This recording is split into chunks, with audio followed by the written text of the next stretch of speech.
record. Great.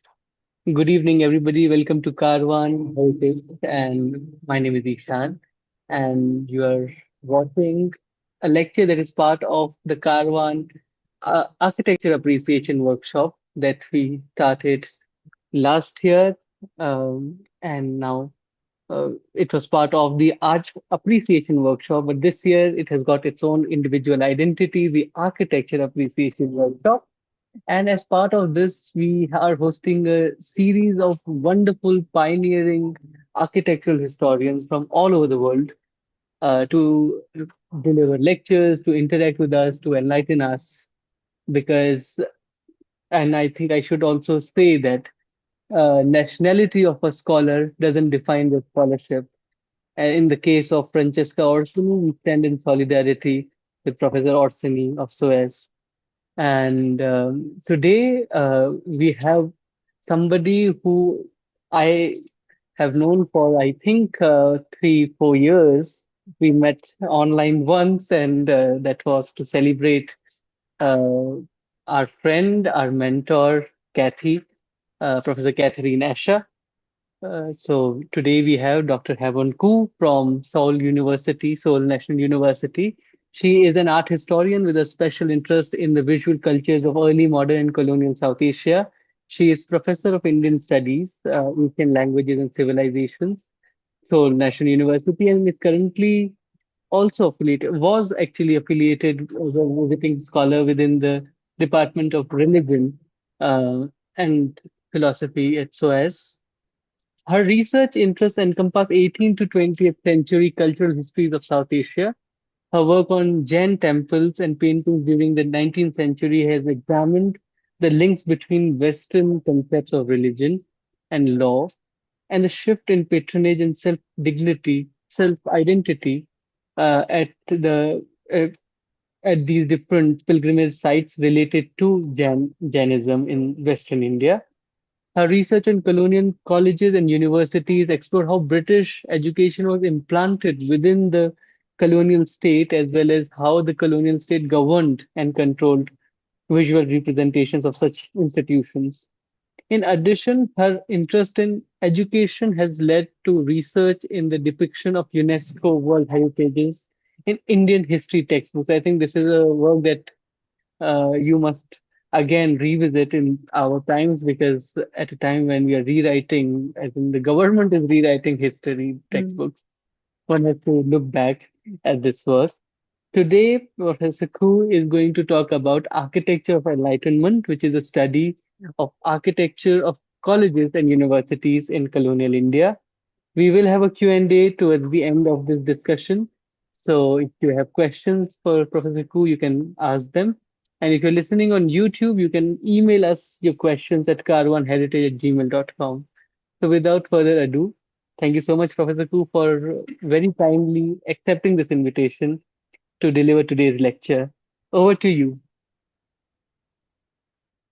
Namaste. Thank you, Ishan, for the very kind introduction. I thank Ishan and Karwaan Heritage for inviting me to be part of this lecture series.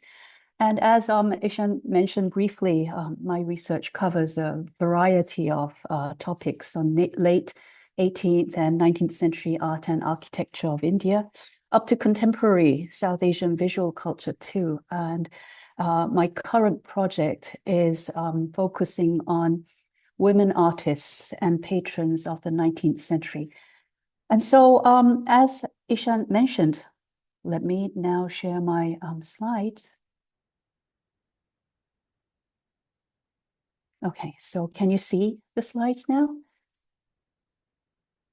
Good. Yes, it's visible. Yes, so as Ishan mentioned, I teach South Asian art and architecture history, South Asian history at Seoul National University, which you see here in the slide. But currently, I am visiting scholar at the South Asia Studies Council at Yale University for my sabbatical.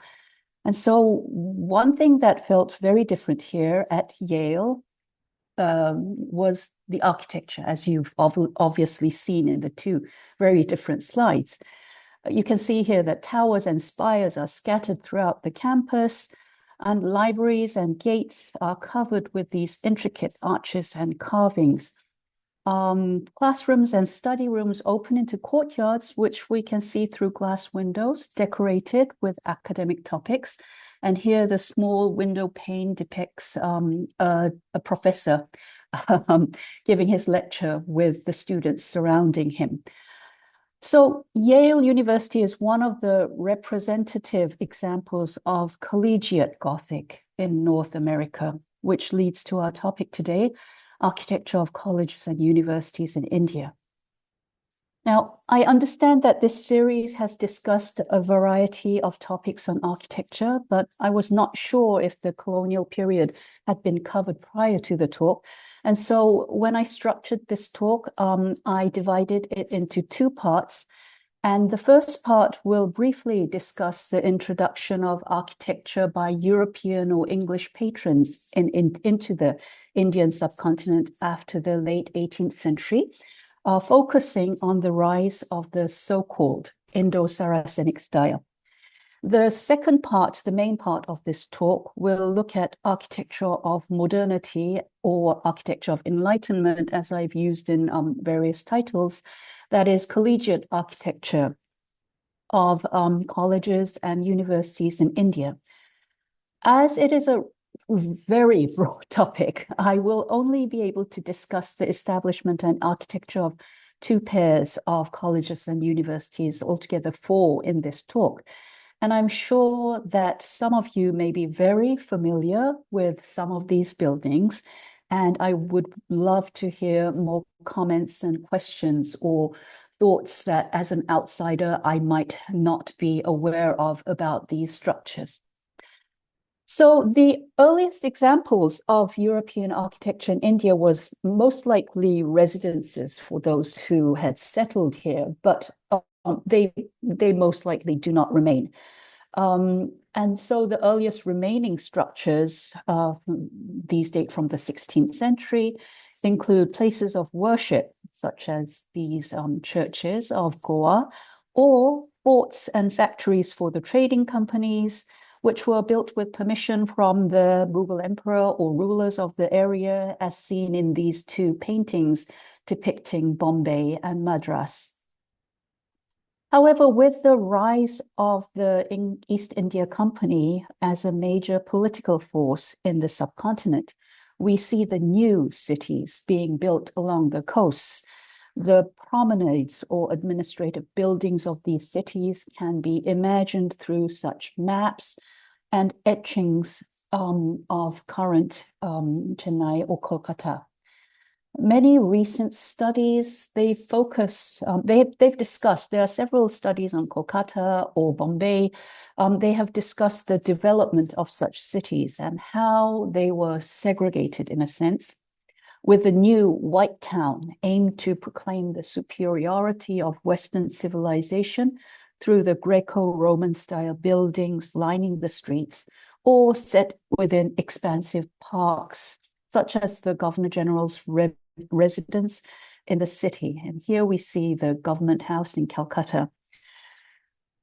This was built by Wesley, the early 1800s. And when Wesley, and it is well known that when Wesley was criticized for spending so much money for such an extravagant structure in Kolkata, his reps responded with the words that India is, I quote, India is to be ruled from a palace, not from a country house, with the ideas of a prince, not those of a retail dealer in muslins and indigo. So you see, where they were heading with these kinds of structures. So as seen in these slides, according to Tillotson, I quote, the imitation of classical forms was the major architectural development of the mid-19th century. And end quote. So such neoclassical style architecture with the Grecian's pillars on the facades, the pediments in some cases, low domes that you see in the Parthenon at Athens or the Pantheon in Rome, these were all considered to be representing an age of enlightenment or the government of or the governing by reason and science by the new regime. However, now following the Great Uprising in 1857, British architecture in the subcontinent faced much scrutiny. Was this style appropriate for the Raj? This was the big question at this time, particularly fueled with the war of styles that was raising in the time at this time in England. Such debates were not just, debates on how to build these, but also, according to Tom Metcalfe, it was also a debate on first the conceptions of national identity and purpose, and second, the vision of empire. Like, what was the empire supposed to look like? And ideas on how India should be ruled, it had a great diversity. So it ranged from evangelicals arguing that it was a Christian duty to intervene with what they considered a pagan society. There were also utilitarians such as James Mills. We all know well about his work on India. Utilitarian ideas arguing rational interventions. There were also conservatives arguing that India should be left alone, or at least if it was to be interfered with, it should be open to gradual change to respect Indian sensibilities and institutions. Now, such ideas of rule, including the educational policies of the Raj, which we will discuss later, this led to a shift in styles of architecture from this neoclassical style to a different style, which became one of the important topics of this period.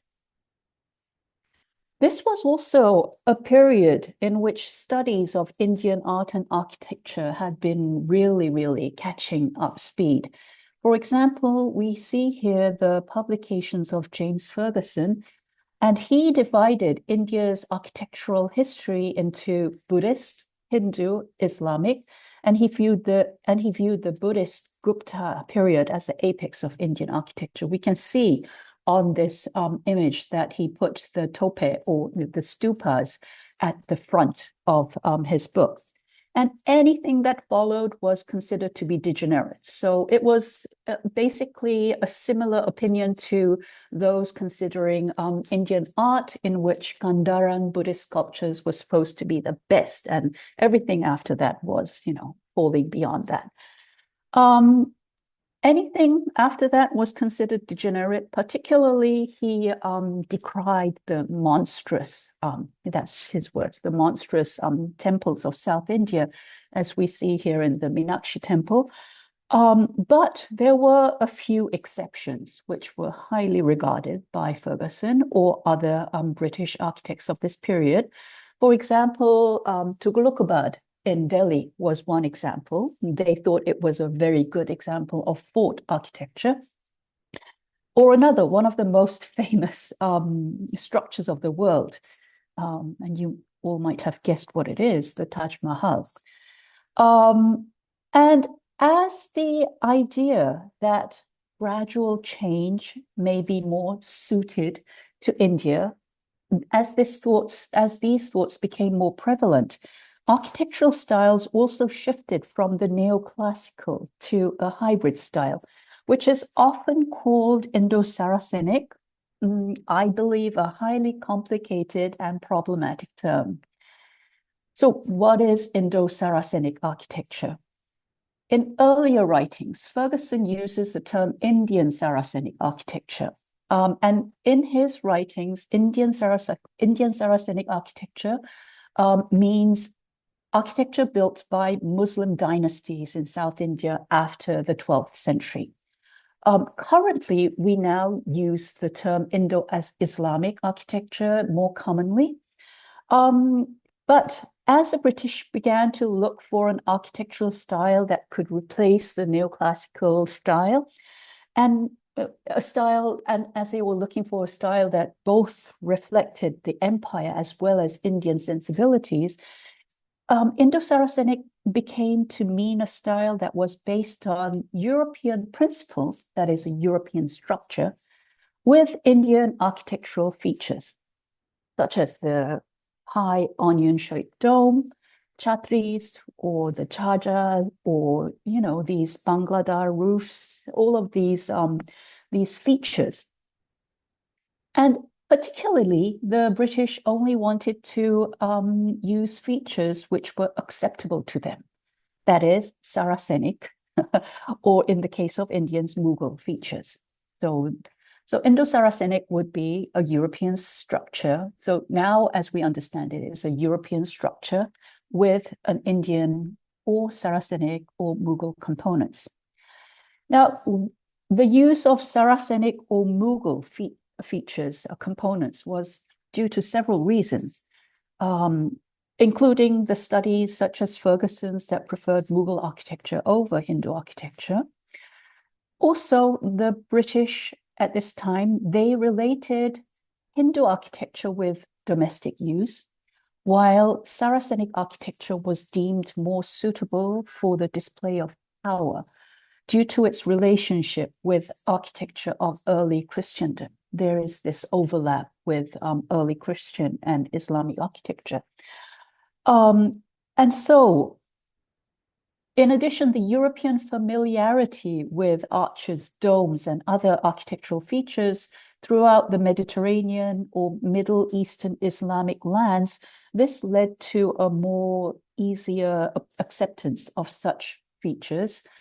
And probably it was also due to the availability of many illustrated books that were published during this period on Islam, on Egyptian Islam, or the East. So there were many illustrated books that were published at this time too. And so they could readily use these illustrations as motifs for their architectural designs. So these Indo-Saracenic buildings, they were mostly for the administration of the empire.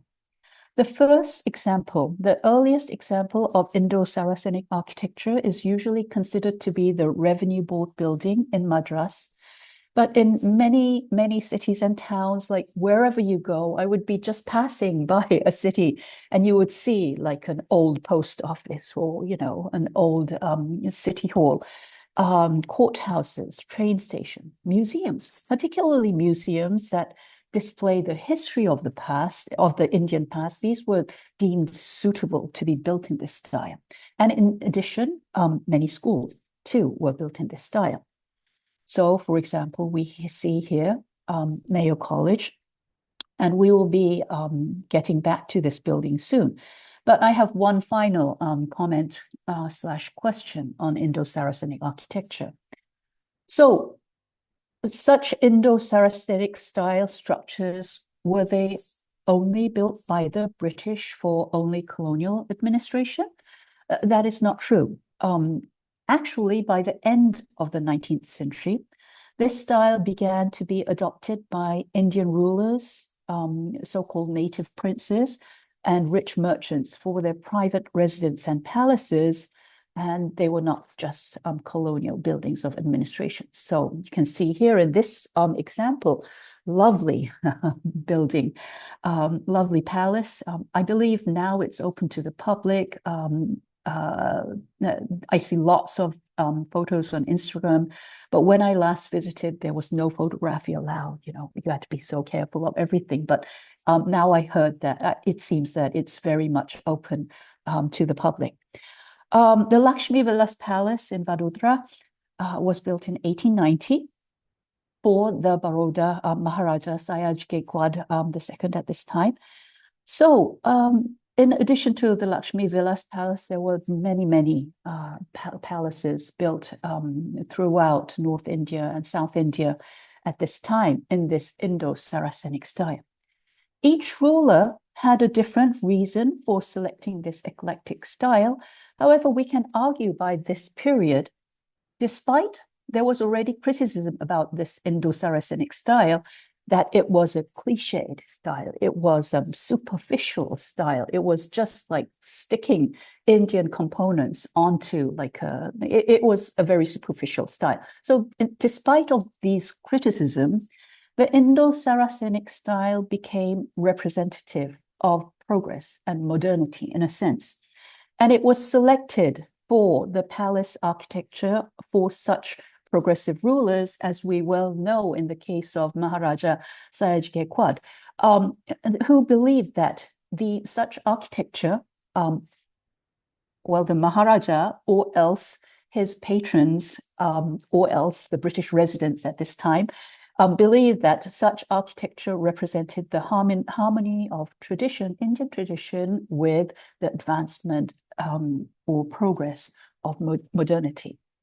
Now, just as such palaces no doubt reflected the intentions of the founders or the builders, these also functioned as sites of negotiation and adaptation, agency and resistance.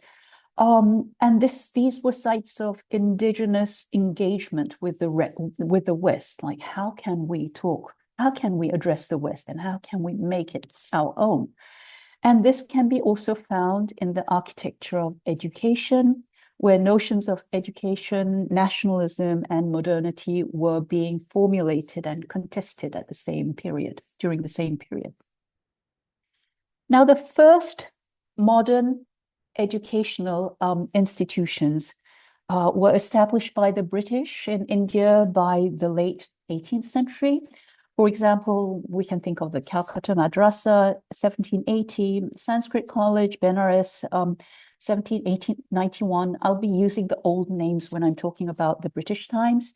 And also, and these earlier colleges were established to supply native assistance to European British judges, and thus primarily were based on studies of Persian, Sanskrit, Arabic, so they could aid in the translations of texts, legal texts, or texts on inheritance, on land rights, etc. So, but this focus on Indian languages and classical languages, particularly classical languages, was not particularly well received by Indians, because they wanted to, have access to modernity through English. And so this led to Raja Ram Mohan Roy's founding of the Hindu College, Calcutta, which later became the Presidency College. This was founded in 1817, and they began teaching English language and literature here. Now, following this example, numerous colleges, privately sponsored government colleges, were established throughout the country. However, much later than these colleges, the first university was established in Calcutta only in 1857, and the University of Calcutta was following the model of the University of London, which had recently been established in London too. And the universities of Bombay and Madras quickly followed in the same year. Professor Ku, sorry to interrupt you. We can't see your slides anymore. Yes, right now we have we don't have, I didn't have a slide because I was just talking about the universities right now. No, that's fine. I didn't want too much text, but so the University of London that we see as a model of the universities in India, unlike the residential universities at the well-known Oxford or Cambridge, the University of London system was preferred due to various reasons. That is, there was no need to retain a large number of faculty. There was no need to build all of these residential buildings. There was no need to worry about intercaste, interreligious housing, etc., etc. The University of London system was preferred. And within this system, I'm sure you are much more familiar with this system, but as foreign scholars, a lot of this was like very new when we were first figuring it out. But from what we understand, like colleges recruited students regionally and they provided instruction, and universities at this time, which were controlled by the government, they administered matriculation exams for college graduates and also postgraduate education. Now, by 1887, a fourth university was added in Allahabad, and According to the Ministry of Education, currently there are more than 1,100 universities in India and 43,000 colleges. It's a lot. But apart from those established after independence, many of these have roots in such colonial institutions. So the architectural styles of colonial colleges and universities in India vary greatly. You can see here the Sanskrit Vidyapit, formerly Sanskrit College, Queen's College of Benares. We can see the Gothic architecture with the stained glass windows here. We also have the Greco-Roman style of the Pachayappa's College in Madras, the well-known Venetian Gothic of Bombay University, or the Indo-Saracenic Muir Central College at Allahabad. Now, architectural styles of colleges have been discussed in the context of other countries, particularly in the US, in which collegiate Gothic, as we saw, for example, at Yale University, in spite of its very ancient looks, these buildings were only built in the 1930s. When they were built, the architect wanted to make it look old. So he threw acid on the stones to make it look older. He deliberately left out sculptures so it would look like it might have been transferred from an older medieval site to this university. And so this, in spite of its ancient looks, they were only built during the 1930s, which is the same time, almost the same times as the two universities that we will be discussing later. Now, such architectural styles of US universities has been discussed as, and I quote here, a concoction of philanthropic economics. Yale was established by Elihu Yale, who was an East India Company officer, merchant, and who became very rich later. Also, it was about continental envy, the US as a younger nation, emulating the architecture of Europe. And also it had a strong component of racism, as well as the intentions and purposes of the institution itself. And now, so for this presentation, I have selected two pairs of colleges and universities in northern India, which represent very different purposes of the patrons. The first pair is the Rajkumar College in Rajkot and the Mayo College in Ajmer. Now, these two colleges that I will talk about, they're unlike the early colleges that we find in the company cities. These two colleges were established for a very different purpose. Rather than train Indians who would work as administrators for the company, these colleges were intended to create English gentlemen out of the Indian rulers, also called native princes. Now, while the two colleges had similar aims, the architecture are quite different. The architecture of the two colleges are quite different. Rajkumar College, the foundation stone was laid in 1868, so it was one of the first princely colleges. It was completed in 1870. This follows a starker Gothic style, with a low, simple clock tower in the main building, surrounding a rectangular, you can see the rectangular courtyard. Excuse me. We can see the statue of Mr. Chester McNaughton here, who was the principal, the first principal of the building, of the school. And as we see on the right side, or also on the left, the arcades are unadorned. They line the buildings. The classrooms are equally simple in design and furnishings. Mayo College, on the other hand, is well known for its ostentatiousness. Not only its exterior, which is covered with these chhatris, these domes.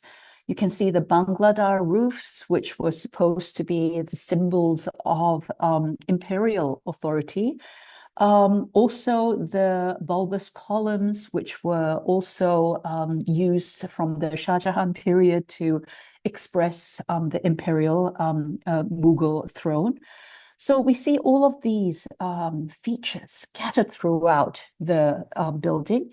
And also the interior of the main hall here on the right, which was heavily restored, but still retaining the original flavor, is much more decorative than its predecessor in Rajkot. And you can see the portraits of the headmasters as well as the princes who had donated money for this building surrounding the hall. The scale of Mayo College is also much larger than Rajkumar College, with more than, you can see here, the central building, the main building surrounded by its boarding houses. Now it has more than, well, at the time of its inception, it had 15 boarding houses, each representing separate princely states surrounding the main building in a vast complex, which also had like fields for polo. And currently there was an addition of a Hindu temple, I believe in the late 20th century. You can see the Jaipur house, the Bikaner house, etc. In this image. And here too, we can see the use of red and white, Jarokas, these which also recall Mughal architecture. One question arises: if there are two colleges, both for the native princes, what builds the difference? What brings the difference between Rajkumar College and Mayo College? They're only a few years apart. Rajkumar College earlier, and then Mayo College later. But Mayo College was actually built after a long debate about style. And so there was this palpable shift from Rajkumar College towards the style of Mayo College. And we can see it in this architecture. And you can see here, the only common feature of the two colleges is the clock tower. And you can see here in the left and here in the right. And actually, the clock tower is most commonly found in most Indo-Saracenic architecture. And well, it makes sense for schools, post offices, railway stations, etc., but also in some cases, palaces too.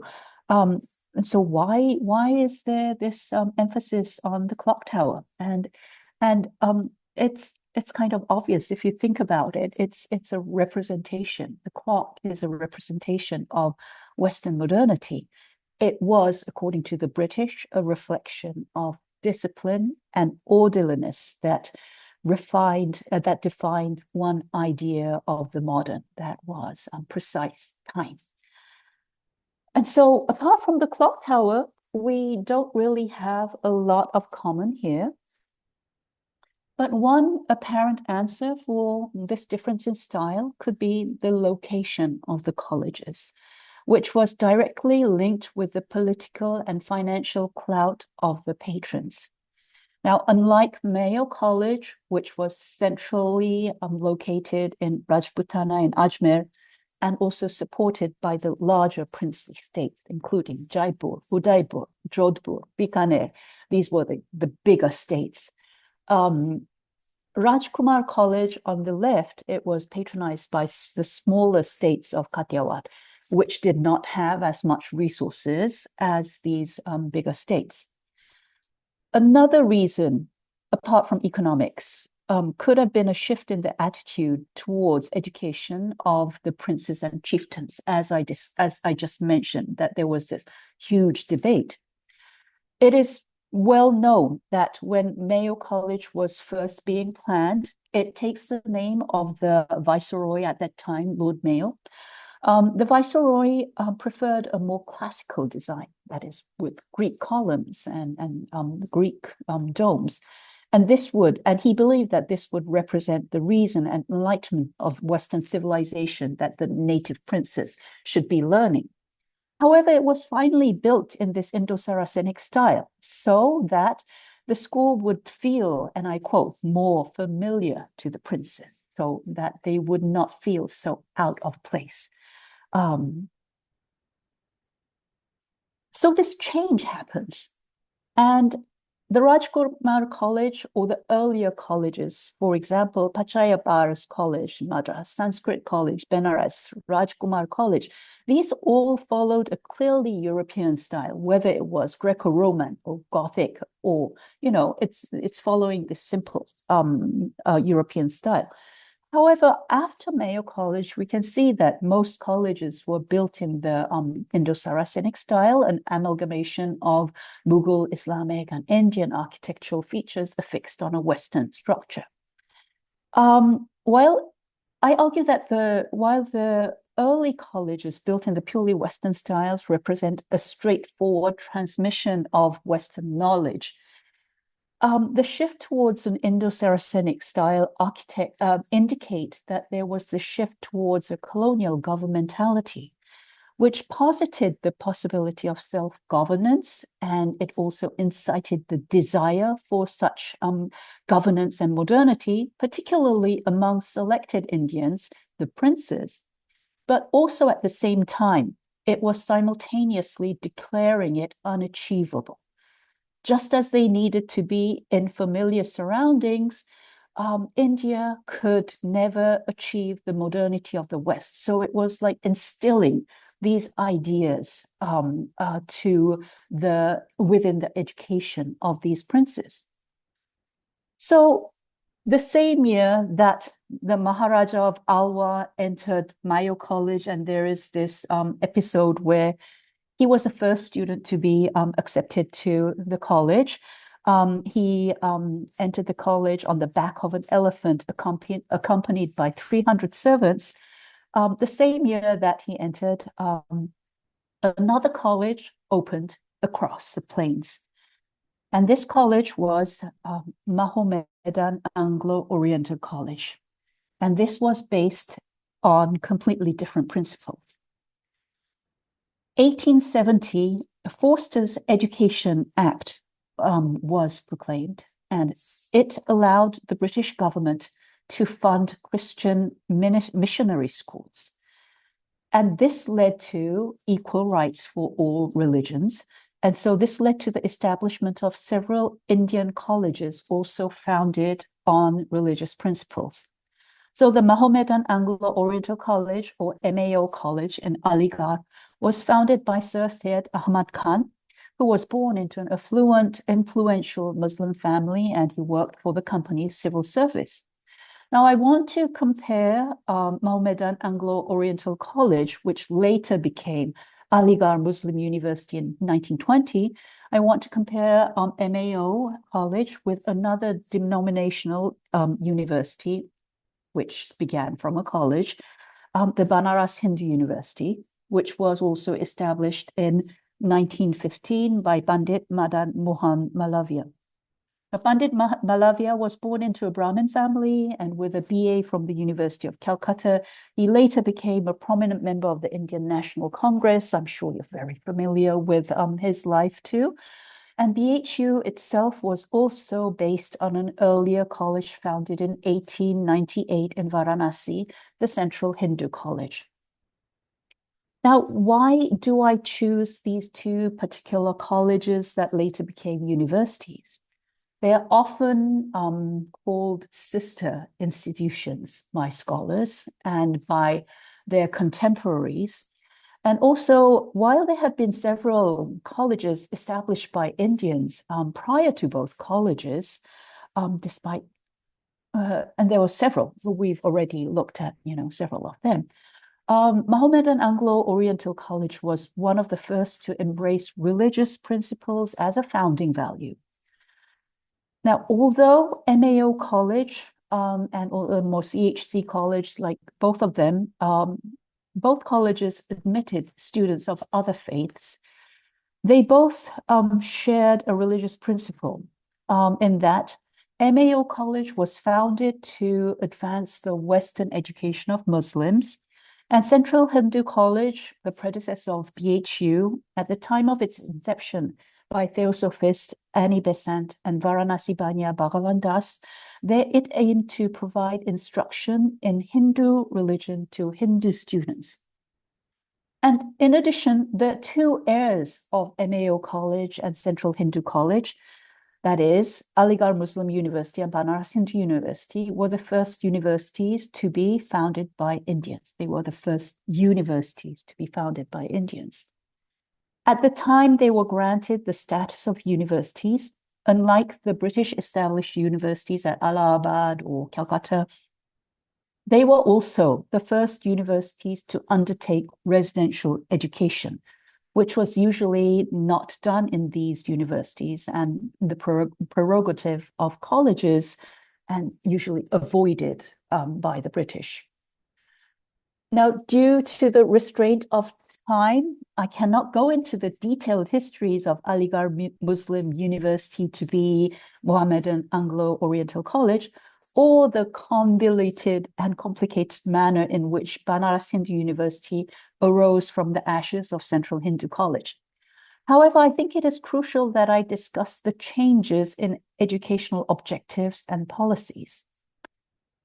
Now here, by the 1870s, when we talk about these discussions of Indian colleges and universities, there had been much criticism of British education in India.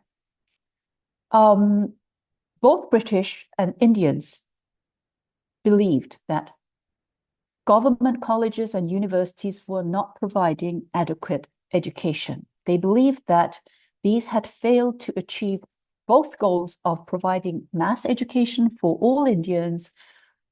Also, they were not succeeding in providing good quality higher education that was suitable for future rulers of India. Now, according to British records, as well as Indian critiques, students were simply cramming to pass the exams. Knowledge had become a simple commodity, a means to gain employment. The British argued that this was due to the Indian character, that is, like the prone to rote memorization. And Indians argued that it was due to a failure of the system itself, which did not recognize the role of Indian vernaculars or indigenous pedagogical methods, which had strong associations with traditional and religious education. Thus, following the partition of Bengal, communal unrest, and the Morley-Minto reforms, Muslims of northern India appealed for the establishment of a Muslim university. And Mohammedan Anglo-Oriental College at this time, which had already been established and had been running for a while, this was an ideal candidate to be elevated to a national Muslim university. We are looking at Victoria Gate of MAO College, which, as you see on the map on the left, which opens into a quadrangle of main buildings and surrounding classrooms. However, Mohammedan Anglo-Oriental College was a college for Muslims, but not focused exclusively on religious values itself. Rather, David Lelyveld has argued convincingly that Sir Syed Khan, Ahmed Khan, meant to build an institution that would pull the Sharif culture, or rather the culture of the elite Muslim ruling class, into the orbit of Western modernity, so that Muslims could again take roles as rulers of the Indian subcontinent, as the Mughals had done.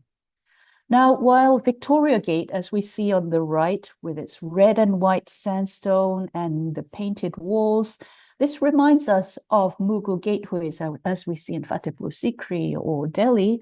But actually, if we pass through the gates and look into the college itself, religious studies itself, as I mentioned, was never a prerogative for the college. Religion was offered as one of the many means to build moral perfection of the students who are trained in religions, Islam, the faith of Islam, as well as sports, debate, or English literature, European history, etc. So it was one of the many important subjects that was supposedly helpful to the new students.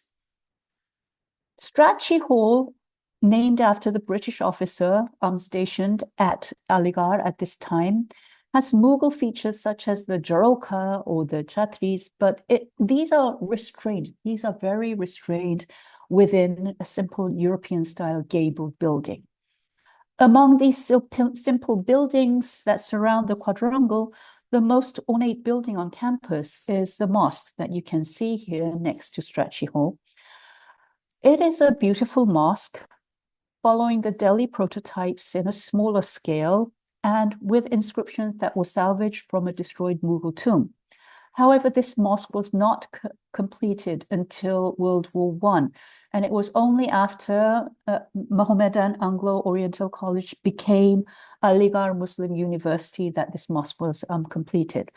At that time, the university got the mosque, built the mosque, and acquired a more stridently religious tone and acted as agent in, and began acting as an agent in producing a biradari or a brotherhood for Muslims.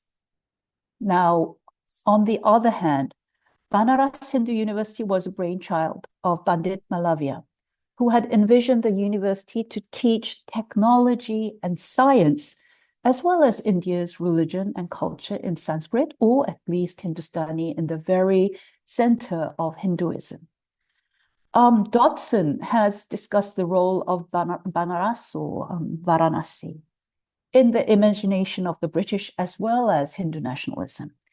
If you look at the map here, I'm sorry about the Korean, I didn't know that this was Korean, but if you look at the map, this is the southern part of Varanasi, the very location of the university, south of the city and shaped like the spread wings of Saraswati or the semicircle of the Ardha Chandra. And it was planted with trees to resemble a forest ashram. This idea itself stems from the idea of traditional educational institutions such as ashrams. The buildings themselves were called temples of knowledge, and you can see the shikaras resembling North Indian temples, the use of corbelling in windows and the doorways, the gateways that resemble mandapas, or these strongly associate the buildings with a Hindu temple. In addition to the decorations, which we can't see them in this smaller image, but they have bells, lotus blossoms, and the Om decorated over the buildings. Even the colors of saffron and red were considered to be Hindu. However, as we can see in this example, this is the Faculty of Chemistry and the Faculty of Physics on campus. These buildings were not simply temples. We can also see the Chhatris, the Charokas, the Bangladar roofs. It had consciously adopted architectural features that functioned as symbols of power and authority. So this is also meaning to embody the authority of Western knowledge too, with an Indian feature. In reality, the interiors of the building are rather stark compared to temples. The temples were shells to Western school buildings, as the ornaments or the architectural features were shells to Western knowledge. So we are looking at these buildings, but if we go back to Malavia, Pandit Malavia's original plans for this university, they were soon deemed problematic by many Indians too. While BHU was to be a Hindu university, questions were raised about who was to define Hindu. and also who was to teach physics and chemistry in Sanskrit or Hindustani. And so BHU, from its very beginning, was in a very difficult position. It could never claim to revive the study of indigenous knowledge as an alternative, as it was clear that Sanskrit and religion was not the means to achieve modernity. And in actuality, the departments of Sanskrit, the departments of, and also this is also the same at Aligarh Muslim University, when it was first conceived and opened. The departments of religious studies in both universities were among the least popular departments in both institutions. And so there is this paradox within these institutions that were embedded already in the educational principles. However, the insistence of the use of Indian language as a teaching medium, this could be considered as an act of providing an autonomous zone within Western knowledge. The knowledge it was conveying was a foreign one, but it provided a way that India could keep its own agency in creating knowledge, a knowledge that would not be inferior to European knowledge, and also some kind of within this educational system that presumably did not require a clock tower, because BHU at its time of building did not have a clock tower, unlike other colleges or universities. So, coming to wrap up my talk, Rajkumar College and Mayo College, Banaras Hindu University and Aligarh Muslim University, each pair established within few inches of each other, were clearly aware of each other's existence and also were parallel movements in a sense. Mayo indicate a shift in British understanding and conduct towards Indian elites. The architecture of the two universities, AMU, Aligarh Muslim University, and Banaras Hindu University, can be read as efforts to hybridize the authority of Western knowledge, to displace the functioning of knowledge as a sign of colonial power, and reinstate the audience, that is the students, the Indian students as future rulers of India. As Gyan Prakash has argued, the elite, particularly those trained at these institutions, created a counter-hegemonic ground in which they could be entitled to modernity and define knowledge, nation, and religion on their own terms. Now, while the aim of the founders were not necessarily consistent or even successful, it was not really successful in some terms. They are to be read, these universities are to be read as sites of formulation and contestation. And we need to look at them in more detail rather than just as arbitrary examples of architectural styles, such as the problematically termed Indo-Saracenic. So wrapping up there, thank you very much. And I would love to hear any comments or ideas that you may have about the talk. Thank you so much, Professor Fu, for this very important and very comprehensive lecture on architecture of colleges and universities in colonial India.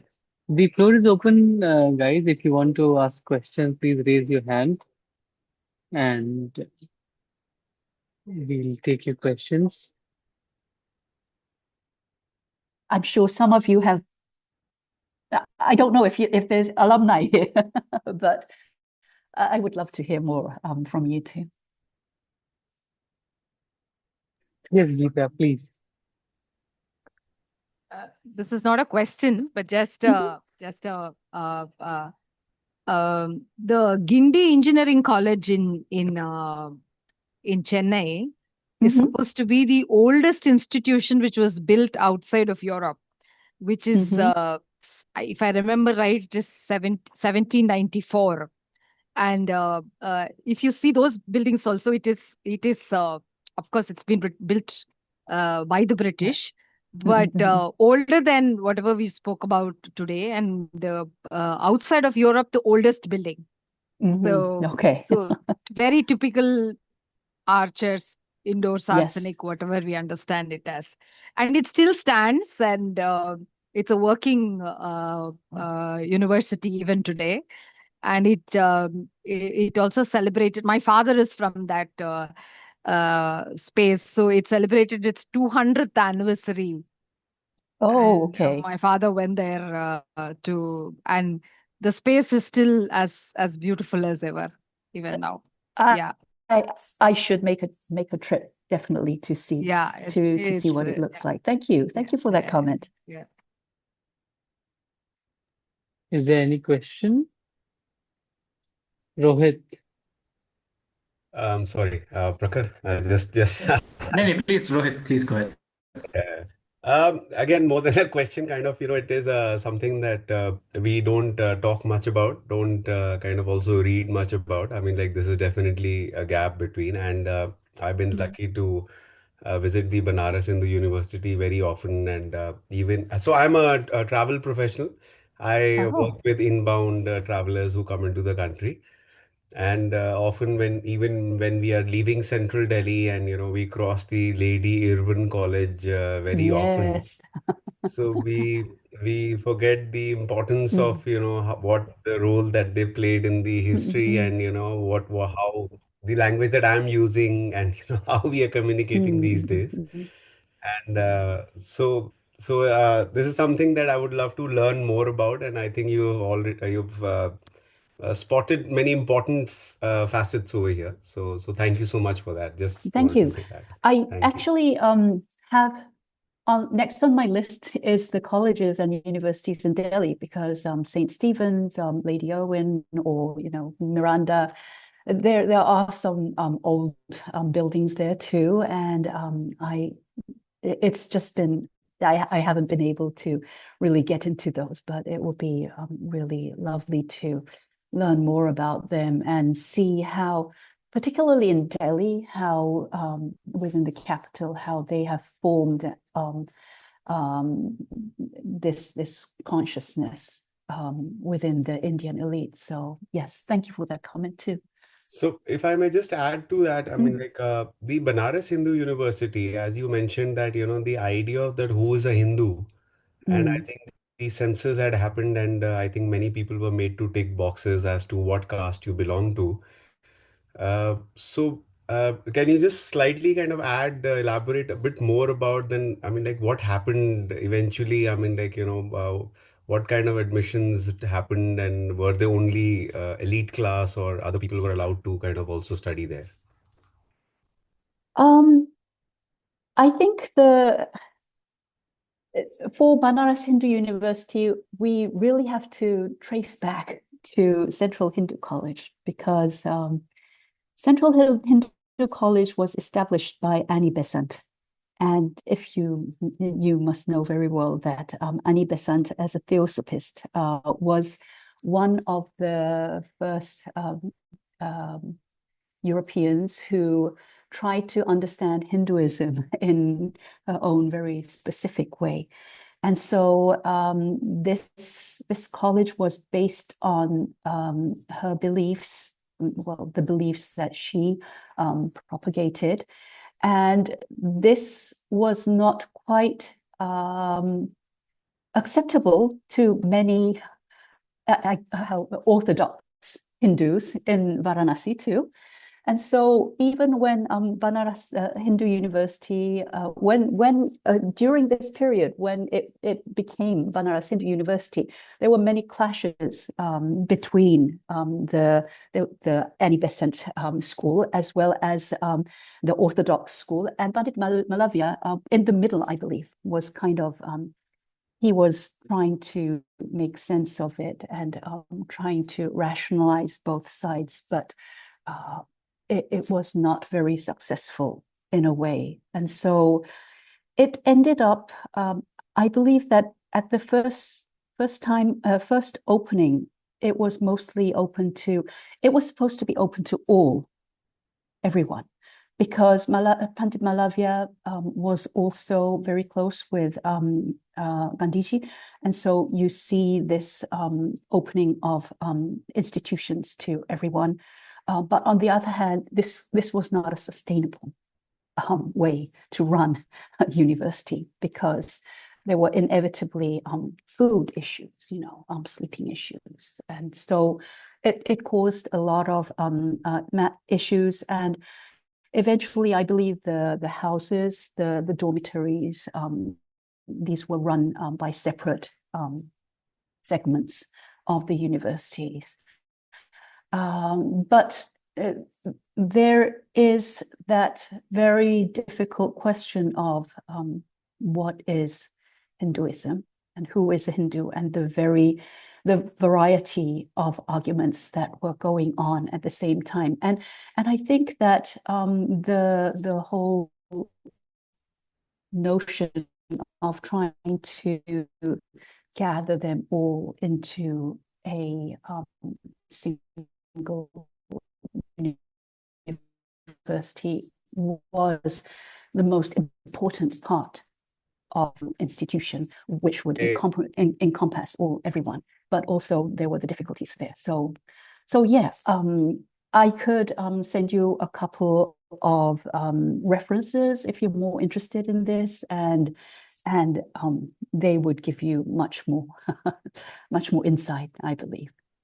That'll be great, Professor Go. I mean, Yes. I would love to read them. I very often go to Banaras and we visit the Yes. university. So, I mean, Yes. I'll be able to enlighten myself and, of course, people who are there with me. So that'll be great. Yes. Thank you. Thank you for sharing that. Thank you. The Barakala Bhavan is an amazing museum. I just really love it there. And so I really hope that, I heard that it was, the collection had been digitized, but not yet online. So I'm really looking forward to seeing more of that too. Thank you. Thank you, Rohit. Prakhar, you can unmute. Yeah, thank you. And thank you, Professor Koo, for the amazing session. And I think, as Rohit pointed out, we often look at these structures but don't really see these structures. So thank you for providing that perspective. So one question I had, in the beginning, you talked about how there was somewhat of a conscious decision to follow the University of London model as opposed to the Oxbridge model. But to me, and please, would love to hear your inputs, your views on this. It seems a bit of a paradox, because weren't the decision makers mostly Oxbridge educated? So, and wouldn't they want Oxbridge structures and ecosystem to get replicated? So what brought that about? I think that's a really important question too. And when we think of the East India Company, the British, the Indian government now, in the 19th century, the highest level administrators, the viceroys, the aristocrats who were coming over were probably Oxbridge educated. But a majority of the administrators were not. They would have been, the name of the college is suddenly escaping me, but they would have been graduate Haileybury. So Haileybury was the college that took care of the education of officers who were to be like the cadets or administrators who would be sent to India or other parts of the East Indian Company. And here it would have been very practical education. They would learn like an Indian language or two, and they would also have their majors such as engineering or like law, or they would have their own particular major that they would work on. And so the vast majority of British officers, administrators who came to India were more of the professional class. And also another matter that that was more significant to the British at this India was because they viewed India at this time as this religious country. They preferred to think of India as this religiously segregated country. And also that meant that and this was also the time when the notions of caste was arising. The studies of Indian religions was going, through a great deal. And so they had this very strong notion of India as very segmented population in which only the British could come in and take care of everything as a superior, governing with reason and, all of this. And so according to their ideas, a residential college like Oxbridge would not be possible for Indians because they could not interact or, and so there was this very strong prejudice about how Indian education should be done. And so I think that was also a reason why the Oxbridge model was not followed. And also the Oxbridge model would have been much, much more expensive. And the British government did not want to spend that much money. The reason why the establishment of universities in India was relatively so much later was because the Indian population had been asking for it several years before this period. Even the British officers in India had thought that there was a need for Indian universities, but the British government in the metropolis said that we don't have the money to do that. And so they were going for the cheaper model, which was the University of London model. So yeah, there were a lot of reasons. And the really interesting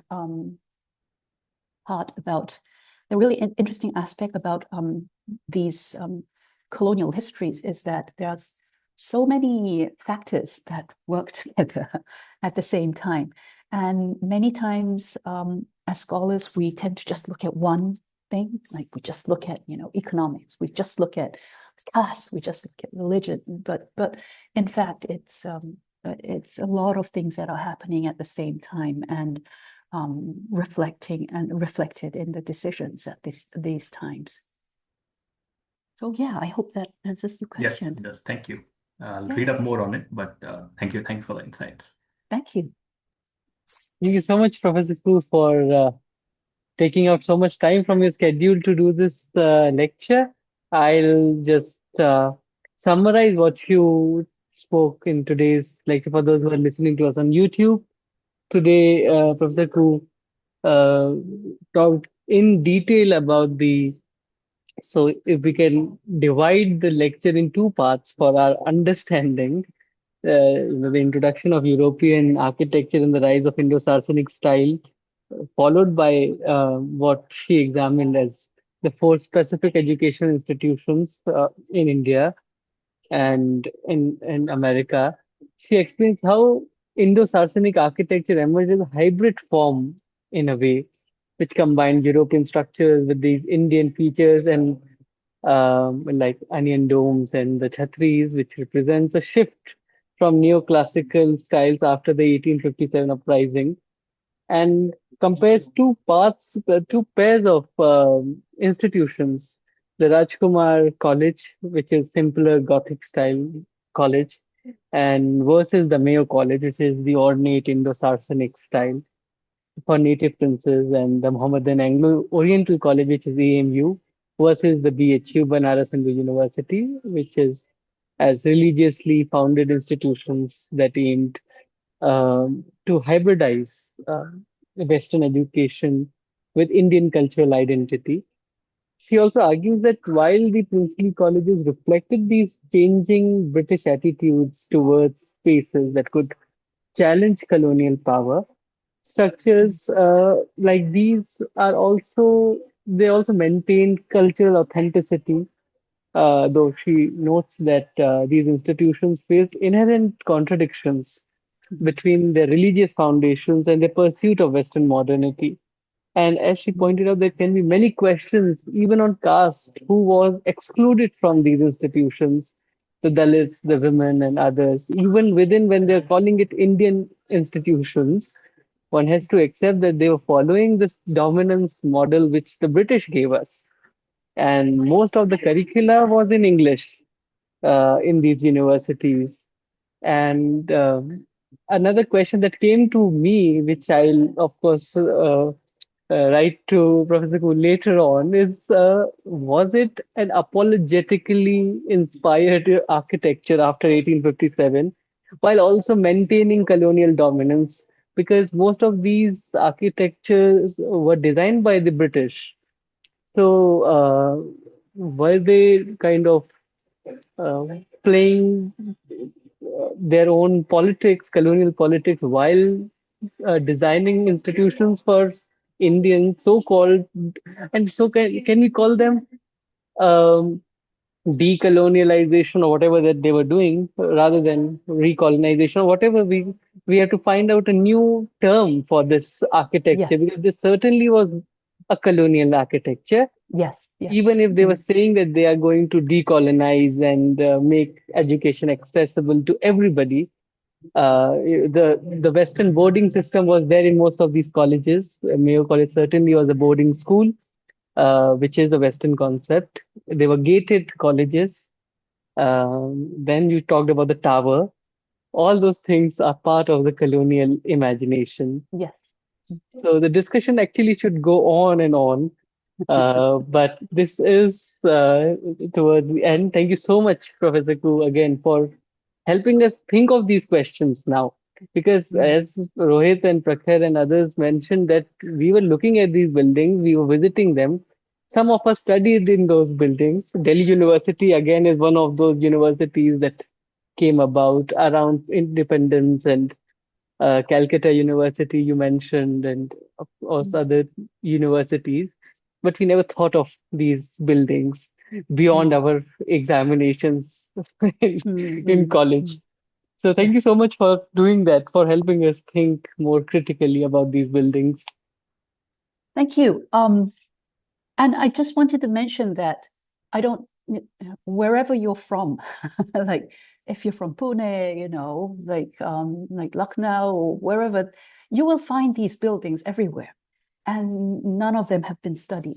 And each building will have their own history and the struggles that were happening in that area. And so I really hope that this could be an opportunity for more students or more scholars to look into their past too. But thank you so much for having me, and thank you for being here. Thank you so much. Thank you. Bye. Bye bye, everybody. Bye. I will email Ishan with the references too.